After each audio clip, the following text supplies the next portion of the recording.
اور یہ جو یہودی ہیں ان میں کچھ لوگ ایسے بھی ہیں کہ کتاب اللہ کے کلمات کو ان کے مقامات سے ہٹا دیتی ہیں اور کہتے ہیں کہ ہم نے سن لیا اور نہیں مانا، اور کہتے ہیں سنو نہ سنوائے جاؤ، اور زبان کو مروڑ کر اور دین میں طعن کی راہ سے تم سے گفتگو کے وقت راعینا کہتے ہیں۔ اور اگر یوں کہتے کہ ہم نے سن لیا اور مان لیا اور صرف اسمع اور راعینا کی جگہ انظرنا کہتے تو ان کے حق میں بہتر ہوتا اور بات بھی بہت درست ہوتی، لیکن اللہ نے ان کے کفر کے سبب ان پر لعنت کر رکھی ہے تو یہ کچھ تھوڑے ہی ایمان لاتی ہیں۔ اے کتاب والو،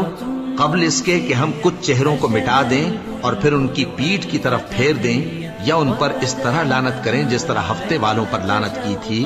ہماری نازل فرمائی ہوئی کتاب پر جو تمہاری کتاب کی بھی تصدیق کرتی ہے ایمان لے آؤ، اور اللہ نے جو حکم فرمایا سو سمجھ